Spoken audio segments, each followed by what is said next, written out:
Boa noite, sejamos todos bem-vindos mais uma vez a essa casa que nos acolhe com muito amor, com muita bondade, para mais um estudo do Evangelho. Nós vamos iniciar fazendo alguns avisos e convites, falando aqui das atividades da nossa casa, que estamos de volta aí com esses comunicados, principalmente para quem está nos visitando pela primeira vez. A casa ela funciona de segunda a sexta, o Centro Espírita José Grosso, e nós temos os trabalhos assistenciais que ocorrem no sábado. Na segunda, aqui no Centro Espírita, nós temos o estudo do Livro dos Médiuns, que começa às 19 e vai até às 20. Em seguida, nós temos o estudo do Evangelho segundo o Espiritismo. Na terça, nós temos o estudo do Livro dos Espíritos e o livro... Na terça, os missionários, E na quarta, nós temos o nosso atendimento fraterno, que começa às 18h30 para quem está começando, vindo a primeira vez, e às 20 horas para quem está vindo a segunda vez para frente, até o término do seu tratamento. Na quinta, nós temos a palestra pública, que acontece às 19h30, com a evangelização infantil também direcionada para as nossas crianças. E na sexta nós temos o NEP, que é o Núcleo de Estudo Avançado do Evangelho, É um estudo e pesquisa do Evangelho. Começa, Tiago, às 19 e vai até às 21, Tem passe também na sexta. Pronto, os dias anteriores todos nós temos passe, na sexta se for necessário. E no sábado, como postos de assistências ligados à Casa Centro Espírita José Grosso, nós temos João Lisboa, que acontece lá, Jesus Gonçalves, lá nós atendemos evangelização adulto e infantil. Nós temos Casa de Isaura, que fica aqui na cafeteira, também com o mesmo processo, Tem lanche, tem passe, a mesma coisa que acontece em João Lisboa, no Lar Jesus Gonçalves. Nós temos no domingo lá Anália Franco, onde nós temos o café fraterno após a palestra, que começa às 8 horas da manhã, vai até 9 com o passe e depois o café da manhã. E nós temos a Casa Dr. Bezerra, que tem o trabalho de confeccionar enxoval para crianças, para recém-nascidos, que fica aqui na sala, aqui mesmo no centro. E ainda temos o Joca, a Escola Joca Vieira, que acontece na terça-feira, se não me engano, às 14h30, no bairro Vilinha. Esses são os trabalhos que envolvem a nossa casa, Nós temos aí todo um trabalho assistencial envolvendo a nossa casa, além dos atendimentos que nós fazemos. Então, quem quiser e puder enganjar no trabalho, sintam-se convidados e com certeza serão bem-vindos, porque trabalho nós temos, basta nos procurar. E para prepararmos hoje o nosso estudo, nós vamos ler do livro Coragem, de Francisco Cândido Xavier, através de Espíritos Diversos, no item 29, Jesus e o Mundo. Se Jesus não tivesse confiança na regeneração dos homens e no aprimoramento do mundo, naturalmente não teria vindo ao encontro das criaturas e nem teria jornadeado nos escuros caminhos da terra. Não podemos, por isso, perder a esperança e nem nos cabe o desânimo diante das pequenas e abençoadas lutas que o céu nos concedeu entre as sombras das humanas experiências. Da escola do mundo saíram diplomados em santificação espíritos sublimes que hoje se constituem abençoados patronos da evolução terrestre.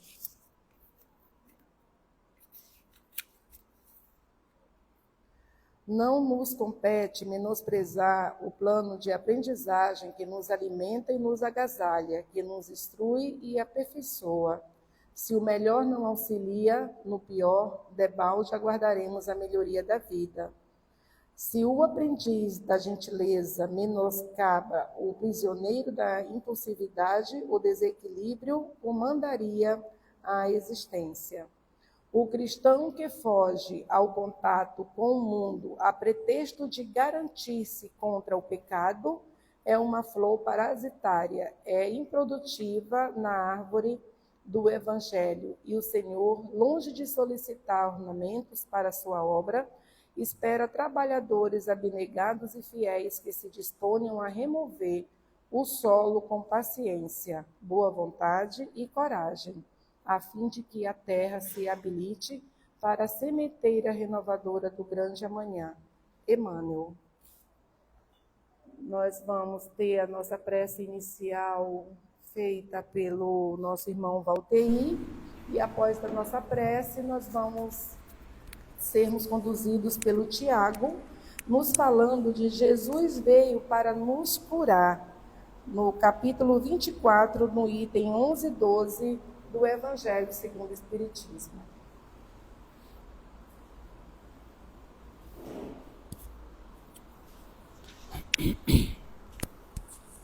Então vamos nos preparar para a prece, né? Como a Eliana falou, está no slide. Hoje temos Tiagão, nosso discípulo que veio desde João Batista, está aqui conosco para trabalhar esse tema maravilhoso das curas de Jesus. Então vamos elevar o pensamento a Deus, buscarmos a Jesus, dizer ao Mestre a nossa gratidão, e mais uma vez estarmos aqui em nome do Cristo de Deus, com o objetivo de estudarmos juntos o Evangelho do nosso Senhor Jesus Cristo, e que Ele possa estar conosco nessa caminhada, nos assistindo, nos amparando, nos iluminando, fortalecendo nossa fé, a confiança em Deus, em Jesus, na espiritualidade maior, para que sejamos capazes de ser grandes vencedores de nós mesmos, das nossas imperfeições, e nos tornarmos verdadeiros trabalhadores da seara de Jesus. Mestre e amigo querido, em Teu santo nome, em nome de Deus nosso Pai, de nossa Mãe Maria Santíssima, nós queremos pedir a permissão para dar para o início os estudos da noite, dizendo graças a Deus que assim seja.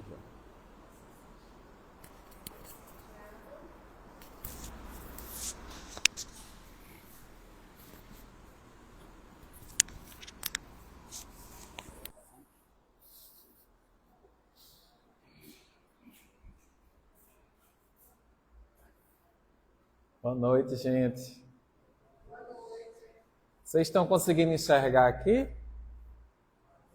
Não? Hoje é dia de exame de vista. Ó, tá vendo agora?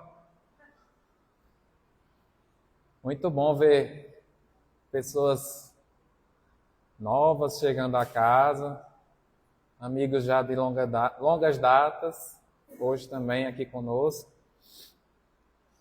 E hoje eu vou mudar um pouquinho a forma que eu venho sempre falando sobre Jesus aqui, principalmente nas quartas.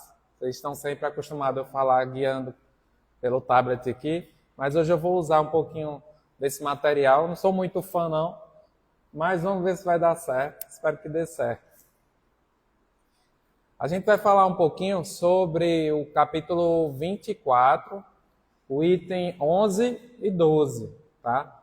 E esse é um dos motivos de eu estar usando o slide, porque é uma linha muito tênue da gente estar avançando os outros itens dos outros do mesmo capítulo e atrapalhando, às vezes, as reflexões dos amigos nas próximas semanas. E para evitar de ficar repetitivo, vocês ouvirem eu falar algo aqui, aí semana que vem de novo, sendo com uma pessoa diferente, eu vou tentar guiar aqui para me segurar.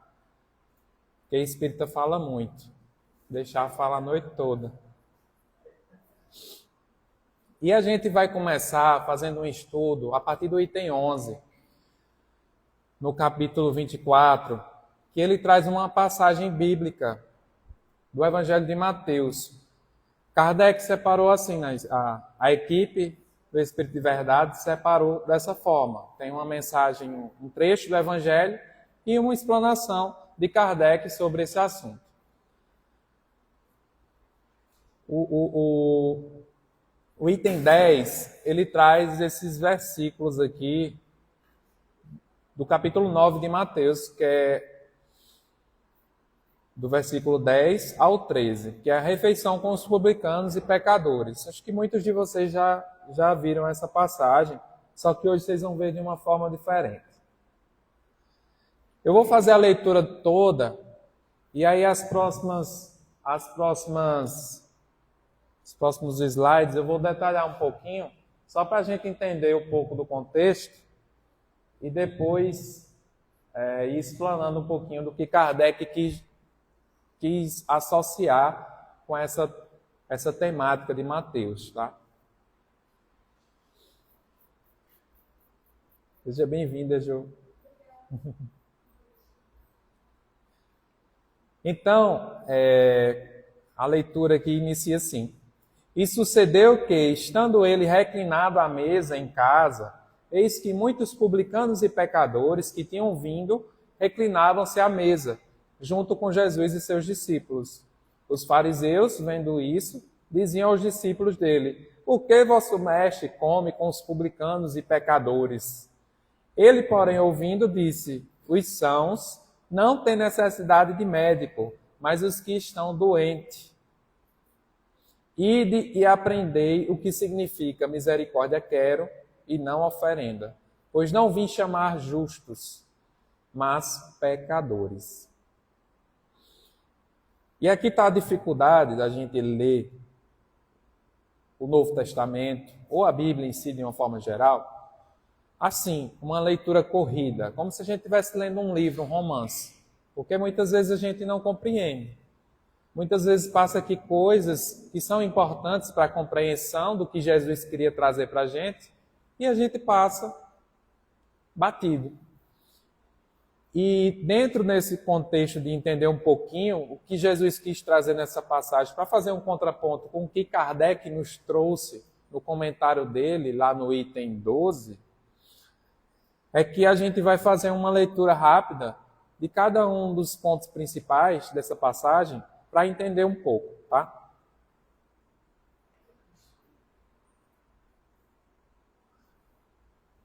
E aqui eu vou destacar alguns pontos. Eu acho que dá para ver essa partezinha preta que está ali, destacada, que é em casa.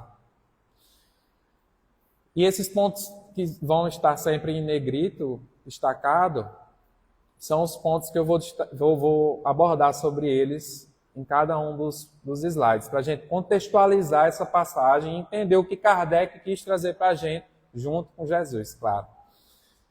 E aqui, a primeira passagem, o primeiro trecho que eu destaquei foi em casa. Ele começa assim: e sucedeu que, estando ele reclinado à mesa em casa, a primeira pergunta que a pessoa faz: na casa de quem? Na casa dele? Jesus tinha casa? Na casa de Maria? Na casa de João? E nos estudos que a gente faz, a gente consegue identificar, principalmente com a referência aqui de Pastorino, e também Marcos traz essa informação, de que supostamente há uma probabilidade muito forte dessa casa ser a casa de Mateus, tá?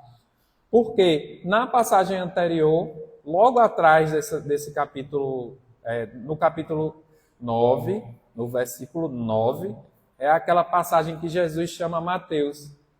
Jesus convida Mateus para ser seu seguidor. Jesus está passando, aí olha para Mateus e faz: vem comigo. E Mateus, que é também conhecido como Levi, só faz assim: na hora, estou pronto. E se levanta. E às vezes a gente pensa: se Jesus passasse hoje na minha frente e me chamasse, dissesse: vamos comigo, o que era que a gente ia dizer? Será que a gente ia dizer: não, mas espera aí que eu tenho que resolver um assunto lá em casa, tem um negócio no meu trabalho, eu tenho que resolver, não dá agora não, eu estou atrasado, vai ter uma live ali, vai ter um atendimento fraterno lá no Centro Espírita, eu não posso atrasar não. E Jesus: mas vem comigo. E a gente lá com a cara de tacho, inventando desculpa. É uma reflexão boa. Mas voltando aqui para casa, Pastorino nos traz essa ideia de que supostamente é na casa de Mateus, porque ele traz aqui: Mateus levanta-se da coleteria para seguir Jesus, mas antes leva-o à sua casa e aí oferece-lhe um grande banquete, no qual se despede de seus amigos e colegas de profissão. realmente os agentes fiscais eram numerosos em Cafarnaum. Então dá a ideia aqui, já geral, de que Jesus estava na casa de Mateus, junto dos colegas e amigos também de Mateus, além dos discípulos. Aqui em seguida, que está destacado ali, são muitos publicanos, né, que ele fala, sucedeu que estando reclinado à casa, eis que muitos publicanos, e para a gente entender o que são publicanos, lá no Evangelho segundo o Espiritismo, no começo, explica cada um desses nomes, tá? Para quem não tem muita ideia do que esses termos, o que significa cada um desses termos, publicanos, fariseus e, enfim, saduceus, no Evangelho ele traz uma explanação de cada um desses itens. E os publicanos eram os cobradores de impostos, né, que eram desprezados por todos os judeus. Porque os cobradores de impostos eram judeus, mas eles trabalhavam para Roma. Então, eles eram execrados pelos judeus, porque eles estavam ali trabalhando do time contrário, digamos assim. E aí eles eram sempre rejeitados. Tanto que quando Mateus entra para o discipulado de Jesus, os demais discípulos ficam mais... Tem certeza que você vai chamar esse cara aí. E é interessante que Jesus senta à mesa com eles. Não só com eles, mas com os pecadores também. Tanto os publicanos quanto os pecadores. E Pastorino traz aqui uma boa reflexão sobre o que são os pecadores, trazendo o seguinte texto, né? Ali, mas eu vou ler, porque nem todo mundo consegue. Pecadores, para os fariseus e saduceus ortodoxos, todos não judeus, também apelidados de gentios, eram pecadores. Então, só o fato de você não ser judeu, você já era um gentio, um pecador. Porque não trilhavam a estrada traçada por Moisés. E também eram chamados pecadores todos os judeus que mantinham contato com os gentios, como os agentes fiscais. Então, por exemplo, Mateus, que tinha contato com Roma direto lá, ele tinha que ir lá prestar conta e etc. Então, ele também era considerado um pecador por ter esse contato. Fique bem claro que o termo pecadores tem esse sentido especial. Não eram criminosos nem delinquentes, mas apenas que não seguiam a rigidez legal tida como ortodoxia. Os judeus, eles eram muito cri-cri. Você não podia nem sentar à mesa com uma pessoa que não fosse da sua religião, porque você era considerado um pecador. Se você sentasse na mesa com um ladrão, ou com uma garota do mundo, ou com um cobrador de imposto, você era como se fosse igual a ele. E aí os judeus sempre traziam essa questão de não pode, não pode. Só que Jesus não, Jesus vem trazer, ele vem ressignificar a lei. Ele vem trazer o quê? O amor. E ele senta à mesa com todos. Ele não discrimina ninguém. E pulou aqui. Tá. E aqui os fariseus, vendo isso, diziam aos discípulos dele: por que vosso mestre come com os publicanos e pecadores? Né? Os fariseus, eles não tiveram nem coragem de chegar para Jesus. Eles foram fofocar com os discípulos, cobrar os discípulos, né? Porque os discípulos nem sempre estavam tão preparados quanto Jesus para dar aquela resposta à altura. E aqui uma definição do que são fariseus, lê-se na literatura judaica que as autoridades religiosas achavam que estar na companhia de tais pessoas equivalia a cometer os mesmos pecados delas, né? Isso aqui que eu falei anteriormente. E os fariseus eram judeus, eram uma parte dos judeus que estavam ali meio que já ligados em Jesus. E aí, aqui tem o destaque de que ele, porém, ouvindo, disse: os sãos não têm necessidade de médico. Ele quem? Jesus. Jesus ouviu quando os fariseus foram questionar os seus discípulos, e aí disse: epa, peraí, aqui eu respondo, aqui eu resolvo. E olha a resposta que Jesus diz: os sãos não têm necessidade de médico.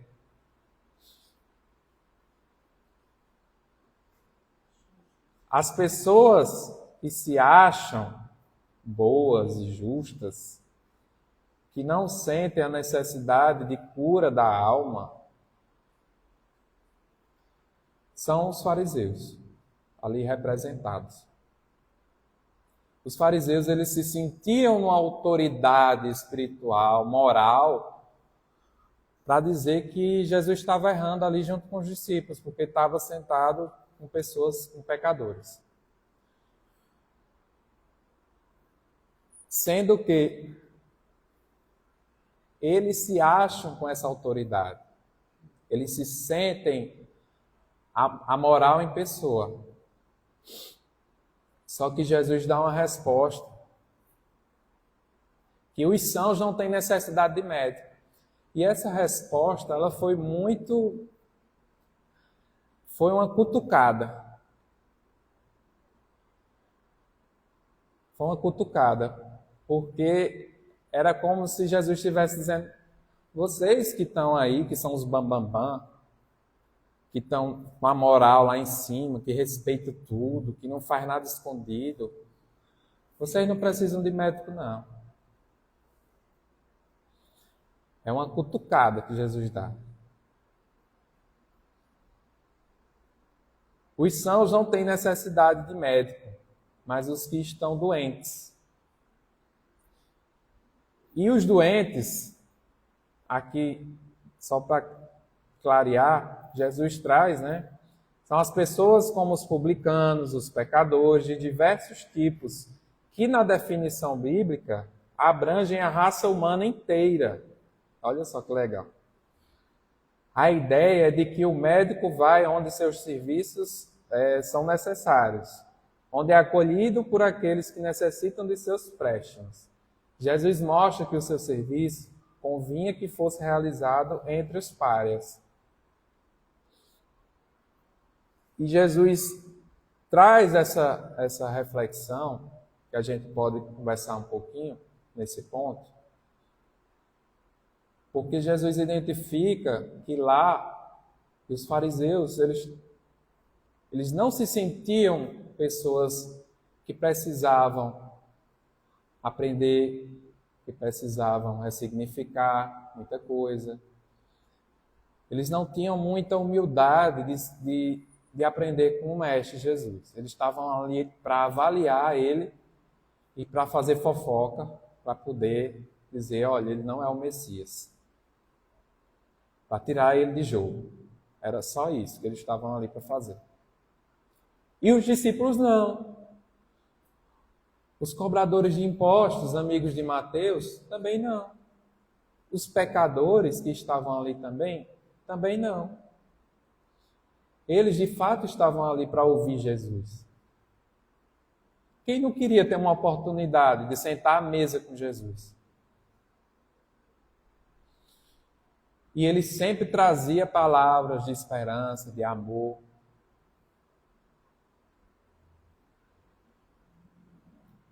E essas pessoas que estavam errando, ou até mesmo errando mesmo, cometendo crimes, mas que estavam ali sentadas à mesa, elas perceberam a necessidade de mudança. Elas se abriram para que Jesus pudesse entrar em suas vidas. E os fariseus não. Os fariseus, eles estavam ali só para cutucar.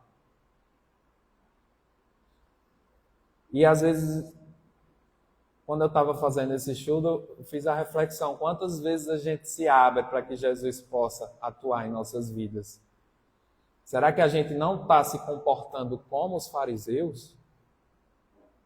se sentindo o bambambam, o tal, porque eu fiz uma caridade ali há 3 semanas, e aí eu fico lembrando, Jesus, obrigado, eu sou caridoso, eu fiz uma caridade. Eu sou bondoso. Sendo que em casa eu não dou nem boa noite para minha mãe, nem para minha esposa, para os meus filhos. Eu trato eles chutando. Vai dormir, menino!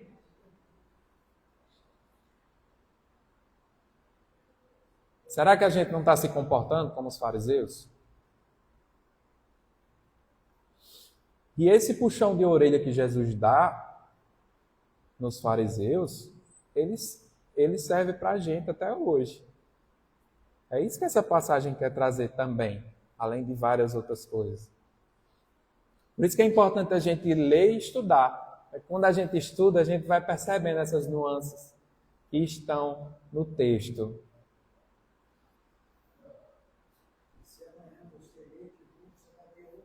Outra percepção. Vai ler amanhã, você já toca de um jeito diferente. E Champlin é um cara, um estudioso que tem um dicionário bíblico muito bacana, a gente usa muito como referência. Ele não é espírita, tá? Eu não lembro se ele é evangélico, mas ele traz muitas referências interessantes. E a definição de doentes que ele traz é a seguinte, a definição não, né? Ele traz assim, aqui ele ensina as seguintes lições, que ele é o médico da alma, Jesus é o médico da alma. Os homens precisam reconhecer que precisam de cura da alma.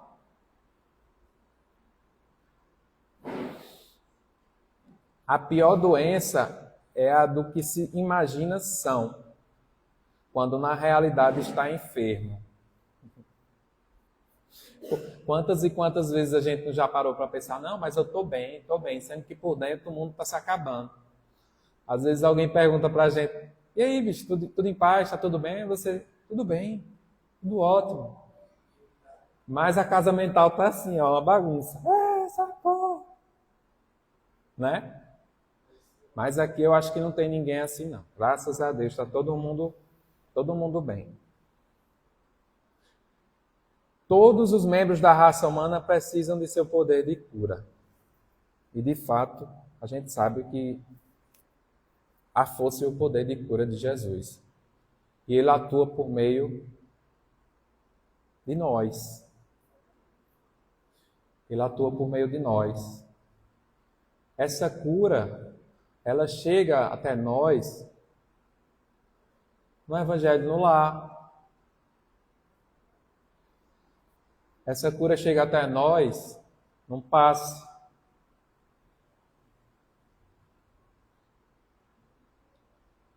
Porque não são os passistas que estão ali, só estão servindo de auxílio. Eles são médiuns. Pode falar? Pode.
eles chamam egoísmo de chaga e eles chamam materialismo de chaga social.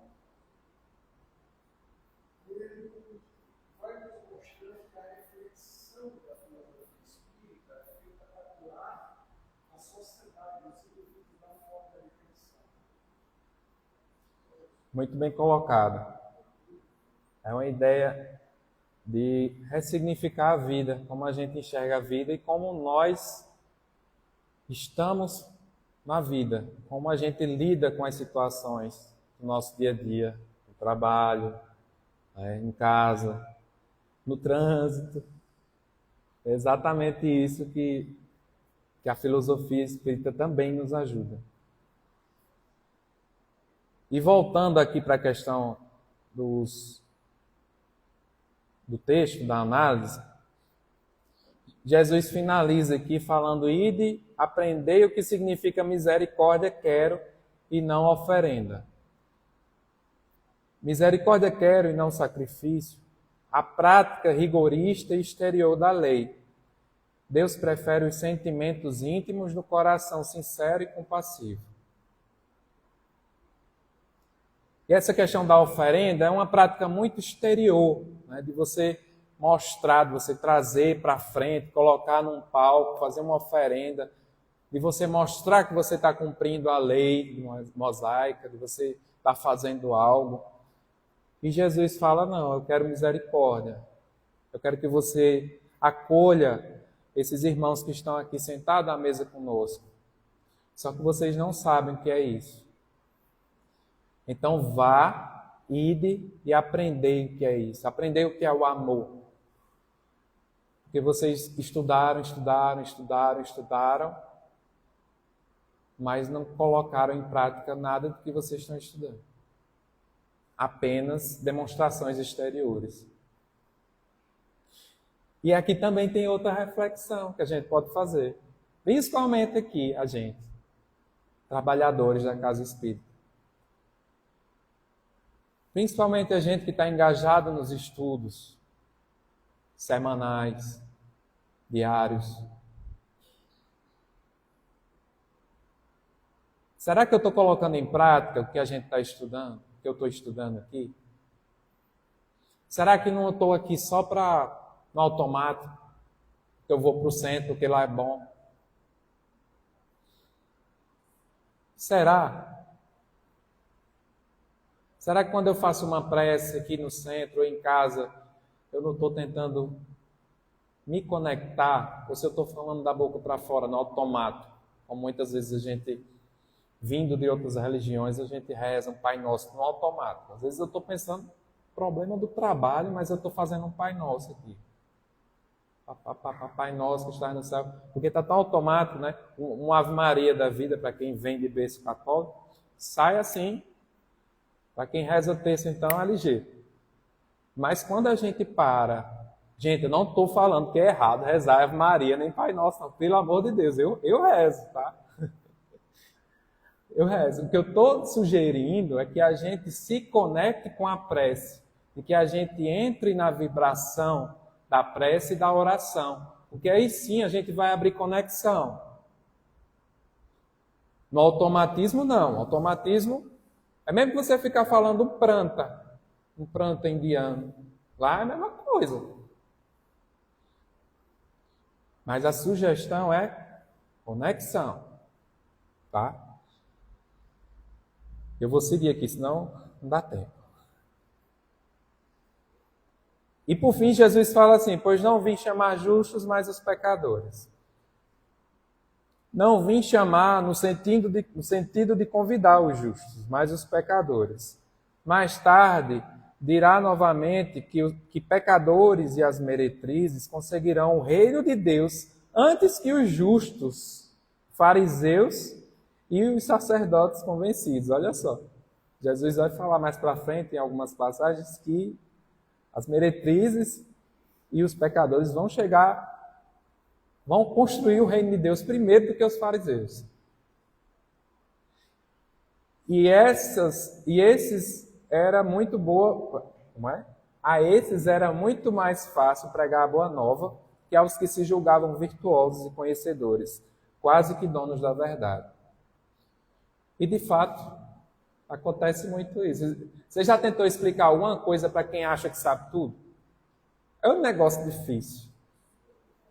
Meu amigo, é mais fácil você fazer qualquer coisa. Agora, você conversar com alguém que acha que sabe tudo, e ainda mais hoje com o advento da internet, que você bota a IA lá, pergunta, eu não sei o que é isso, aí deixa eu ver. Aí olha o textinho da IA e diz, agora eu já sei, já sou profissional no assunto. Esses dias saiu a pesquisa do IBGE em relação às religiões, e aí saiu o número do espiritismo, que deu um decréscimo, né? E aí surgiram muitos comentários na internet, toda aquela preocupação. De fato é para a gente se preocupar, mas sabendo se preocupar. E aí, nesse contexto, teve um cara que colocou lá essa preocupação no Instagram, e aí veio uma pessoa que não é espírita, nada a ver, comentar e falou tudo lá que ele achava. E aí a pessoa veio, mas rapaz, você está falando isso por quê? Aí ele pegava, e era engraçado, que era a cópia do ChatGPT, ele colava lá, porque o espiritismo é isso e isso, olha aí. Aí eu, meu Deus, como é que a pessoa vai? É difícil. E Jesus já falava isso.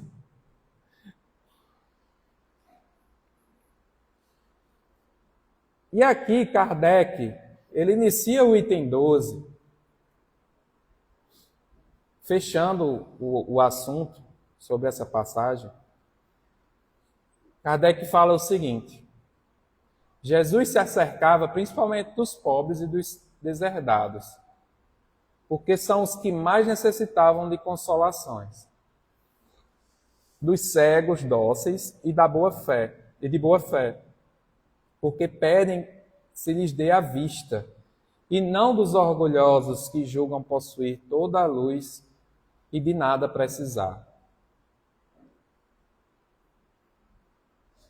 E é interessante aqui, aproveitando o gancho que o nosso amigo falou, da questão do orgulho. Muitas vezes a gente não ouve o que o outro tem a dizer, se acha superior demais, porque eu sou espírita e agora eu estudo e eu sou conhecedor e não vem discutir comigo não, porque eu sei mais sobre reencarnação e tu aí não sabe nada. Tem que baixar a bolinha, gente. Tem que ter respeito também com os outros irmãos.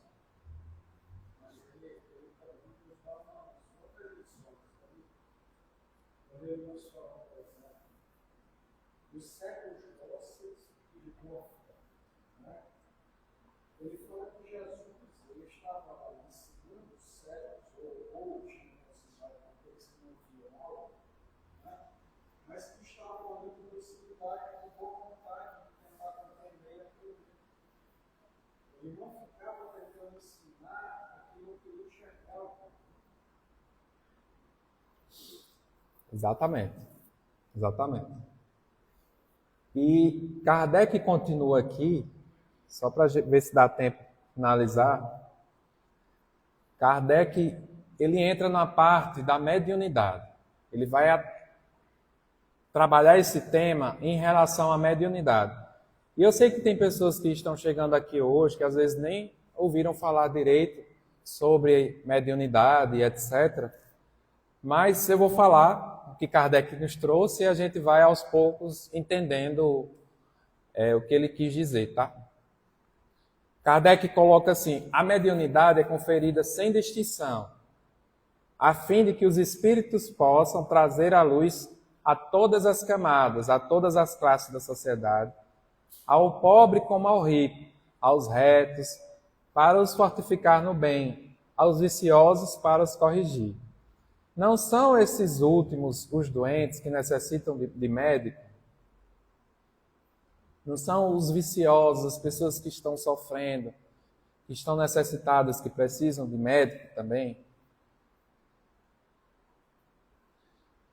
Não será ele bem mais culpado se não a quiser ver, se não quiser ver o quê? A mediunidade. E aqui eu vou fazer uma pausa no comentário de Kardec, porque eu lembro lá em Campina Grande, no centro espírita que eu participava, tinha uma menina que ela chegou na casa depois de muitos anos rodando em médicos. Às vezes acontece aqui com muitos de nós, só que a gente não sabe dessas histórias. Ela via espíritos. Só que a família dela era de uma outra religião e achava que ela estava doida. Doida. E ela vendo espírito por tudo quanto é canto. E ela via assim, conversava e olhava para outra pessoa normal, uma pessoa encarnada e um espírito aqui como. E aí ela toma andar em médico, foi médico, psiquiatra e não sei o que, tudo. Terminaram internando ela e nada, haja remédio e nada. Até que ela conheceu a casa espírita lá. E lá ela descobriu que é normal ver espíritos. Alguns veem com a claridade que ela vê e outros não veem. Outros podem desenvolver essa faculdade. Todos nós temos inatas. Alguns já nascem já com ela bem desenvolvida. Que foi o caso dela, que ela sempre viu desde criança. Às vezes, muitas crianças a gente sabe de histórias, né? E às vezes dá uma diminuída ali, fecha um ciclo por volta dos 7 anos. Né, professor Luiz? Se eu estiver falando besteira, só me corrija, viu? Ali por volta dos 7 anos tem um ciclo que fecha e às vezes dá uma diminuída, enfim. Mas no caso dela não, ela sempre viu. Era muito palpável.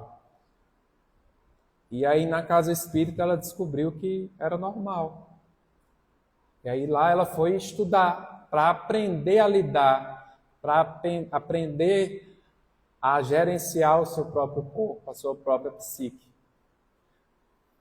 Porque às vezes ela não sabia como controlar os espíritos. E aí eles vinham, incorporavam nela e ela, do nada. E o espiritismo ele traz esse suporte. Ele traz a doutrina, ela traz toda essa base para que a gente consiga aos poucos, claro que isso não é do dia para a noite, domar essas questões.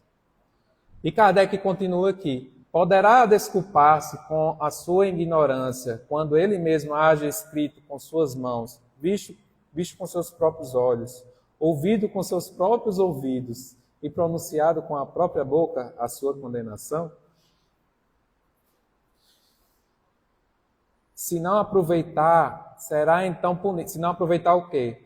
A mediunidade. Será então punido pela perda ou pela perversão da faculdade que lhe fora outorgada e da qual, neste caso, se aproveitam os maus espíritos para o obsidiarem e enganarem, sem prejuízo das aflições reais com que Deus castiga os servidores indignos e os corações que o orgulho e o egoísmo endureceram.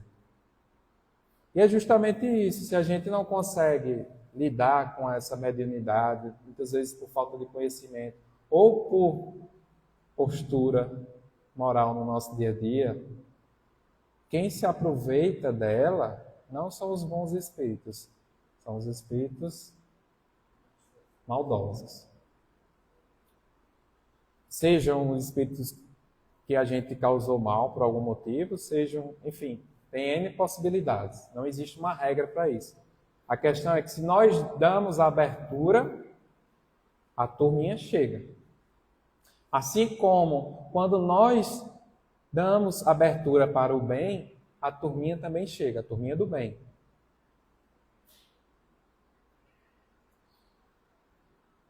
É até que horas, Eliana? Ok. E Kardec finaliza: o bom médio, pois, não é aquele que comunica facilmente, mas aquele que é simpático aos bons espíritos. E somente deles tem assistência. Somente nesse contexto é que a virtude moral adquire total poder sobre a mediunidade. E aqui, gente, quem está aqui nessa casa hoje por algum sintoma de mediunidade, Kardec deixa uma receita muito boa, que é o nosso melhoramento moral. É a nossa mudança de atitude diária que vai afastar algum irmãozinho que não esteja na vibração do bem. Porque quando a gente começa a fazer o evangelho no lar, quando a gente começa a fazer o bem, a nos acalmar dentro de nossa cabeça. Porque existe gente calma, mas você vai lá na cabeça dela e bota a cara assim, dentro da cabeça está um turbilhão lá. Quando a gente faz tudo isso, melhora as nossas ações, aí os espíritos que estão próximos a gente têm duas opções. Ou eles mudam junto, ou eles se afastam. Você fazendo o evangelho no lar, se tem um espírito ali que está lhe atrapalhando de alguma forma, é das duas uma. Ou ele vai sair de perto, ou ele vai sentar lá e ouvir. Por isso, se ele ouvir, ele muda. Pode ser que ele não mude naquele dia, mas no outro evangelho ele já cai em si. Rapaz, esse cara aqui está querendo mudar, eu vou acompanhar ele.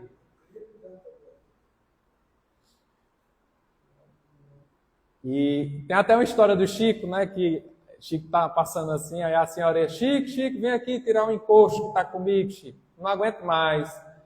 Vamos expulsar ele, Chico. Ele, não, vamos expulsar ele não. Vamos evangelizarmos todos nós juntos. Vamos todos nós nos instruirmos. E é engraçado que a gente não pensa desse lado. Então, é importante a gente fazer leitura boa, né? Tem os romances de Emmanuel, que às vezes a gente não lê. A gente prefere um romancezinho ré besta que passa lá. Mas os romances de Emmanuel, para quem já leu, sabe que você come o livro. É ligeiro, porque você fica querendo saber o que aconteceu. E são leituras edificantes, gente. E isso afasta os coleguinhas que estão lá. Ou afasta, ou aproxima, mas aí eles vão mudando junto. Então, eu tinha preparado aqui várias outras reflexões, mas eu achava que ia dar tempo. Mas eu vou deixar para outra oportunidade. Tem até um exemplo aqui, bem legal, de Pontos e Contos de Humberto de Campos. Mas eu vou fechar com essa passagem de Emmanuel, voltando sobre a questão dos publicanos, que ele fala o seguinte: o banquete dos publicanos tem especial significado na história do cristianismo. Demonstra que o Senhor abraça a todos os que desejam a excelência de sua alimentação espiritual nos trabalhos de sua alma, e que não só nas ocasiões de fé permanece presente entre os que o amam. Em qualquer tempo e situação, está pronto a atender as almas que o buscam. Jesus está sempre pronto a nos auxiliar, está sempre disposto, está sempre assim, ó, de braços abertos para a gente. Só basta que a gente procure Ele. Assim seja, gente.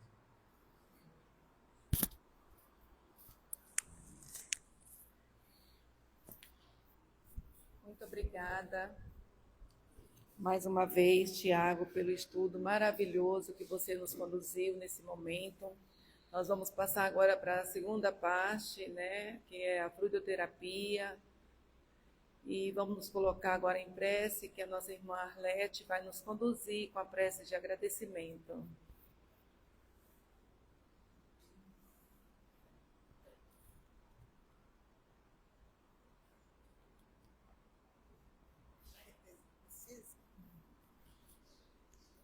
Queridos irmãos, um abraço fraterno a todos.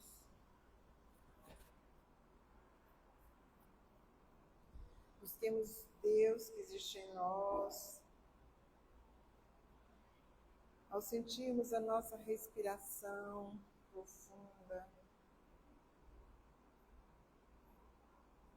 ao sentirmos o pulsar dos nossos corações, a observarmos os nossos sentimentos que já buscam o aprendizado do amor. Deus é amor, Deus é vida. E nesse instante,